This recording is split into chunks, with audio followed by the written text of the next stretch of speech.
They thought they were just getting a ride home. A late-night trip down the back roads of Mississippi, 1927.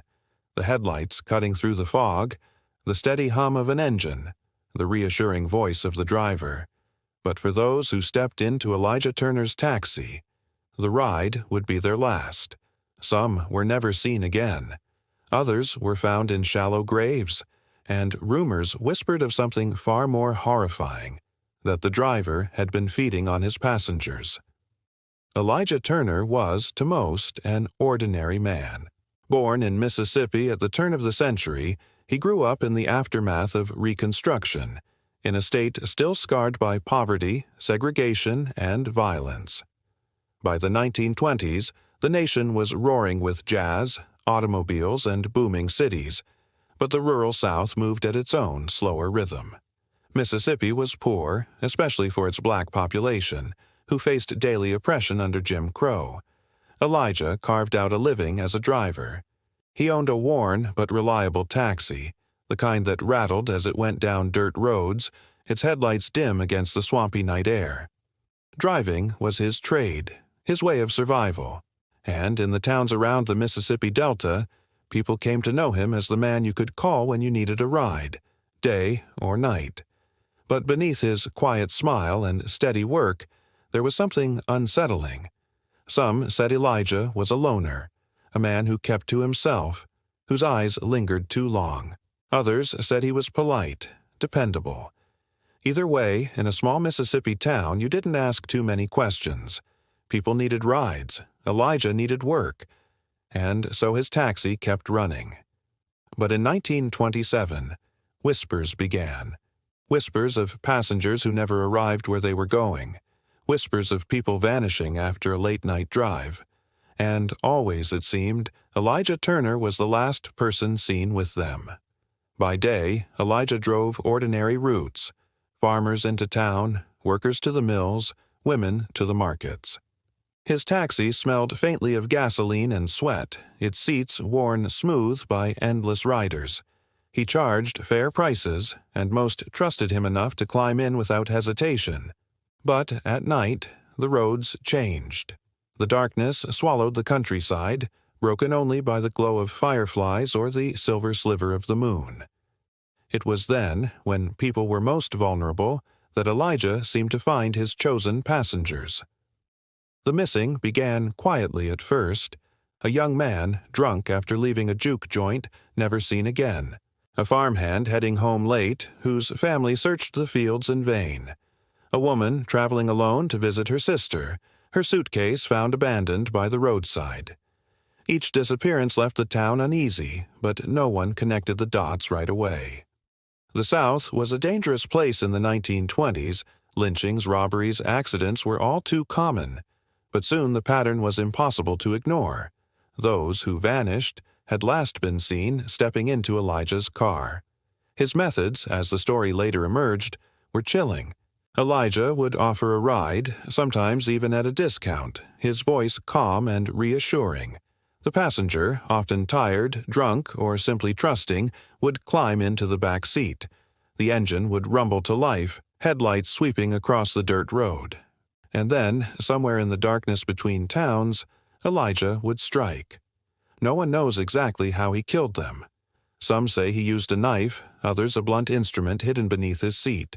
What is certain is that he disposed of the bodies himself, dragging them into the woods or fields, covering them quickly with shallow earth.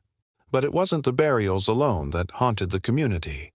It was the rumors that spread after the first graves were found, that Elijah had not only killed his passengers, but consumed parts of their flesh. The climax of this story came in the autumn of 1927, when heavy rains washed through the delta. The swollen earth gave way near a rural road, and a farmer's mule stumbled into something foul. Shallow graves, disturbed by water, began to reveal what lay beneath. The first body was discovered by children playing in the woods, their shouts turning to screams as they stumbled upon a pale arm protruding from the soil. Soon, more graves were uncovered, each one shallow, hurried, as though the killer had dug only enough to keep the bodies hidden. The town was thrown into panic. Officials arrived, followed by curious neighbors, and the stench of death clung to the air. The bodies were decomposed, but investigators noted signs of mutilation, missing flesh, bones scarred by knife marks. The whispers now roared. People said Elijah had been carving from his victims, taking pieces home, cooking them in the solitude of his shack. Some claimed they'd seen smoke from his chimney late at night, smelled something strange on the breeze. When suspicion fell on Elijah, it came swiftly. Families remembered he had been the last to drive their loved ones. Witnesses recalled seeing his taxi on nights when the missing vanished. And when authorities searched his home, they found chilling evidence, blood-stained tools, scraps of clothing, bones that had no place being in a driver's possession. The town erupted in anger and fear. Elijah was captured not in a dramatic chase, but quietly, pulled from his shack at dawn, his face expressionless, his body calm.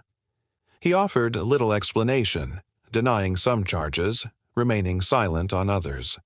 But his calm only deepened the horror, because if he had killed, if he had eaten, he showed no remorse. The aftermath was as violent as the crimes.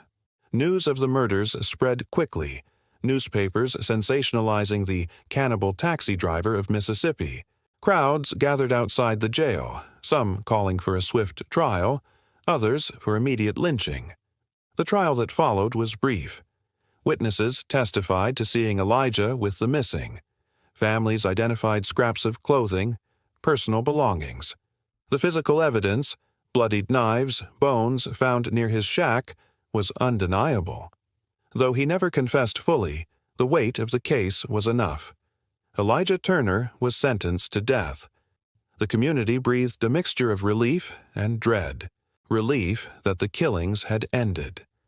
Dread at the realization that, for years, they had unknowingly stepped into the car of a predator. Mothers warned their children never to trust too quickly. Strangers were eyed with suspicion, and the legend of Elijah began to grow. Some claimed there were far more victims than the graves uncovered, that dozens had vanished, their bodies lost in the swamps or woods. Others whispered that Elijah had been part of something darker, that he had learned his ways from voodoo rites, or that hunger and poverty had driven him past the edge of humanity. But no one could ever say for certain. The true number of his victims remained a haunting question, lingering like smoke over the Mississippi Delta. Today, Elijah Turner's name survives not in official records, but in whispers, in campfire stories, in fragments of oral history passed down. The taxi driver who fed on his passengers became one of Mississippi's darkest legends, a reminder of how evil can hide behind the most ordinary faces. His story forces us to confront the fragility of trust. A simple act, climbing into a car, handing over a fare, turned deadly in his hands. And for the community, it raised a deeper, more terrifying truth. Sometimes the danger isn't in the stranger you fear, but in the familiar man you've seen 100 times, the one who smiles, tips his hat, and drives you home. This was Elijah Turner's story, but many remain untold. If you want more hidden stories of history's darkest secrets, watch this playlist here, and don't forget to subscribe so you never miss the stories history tried to erase.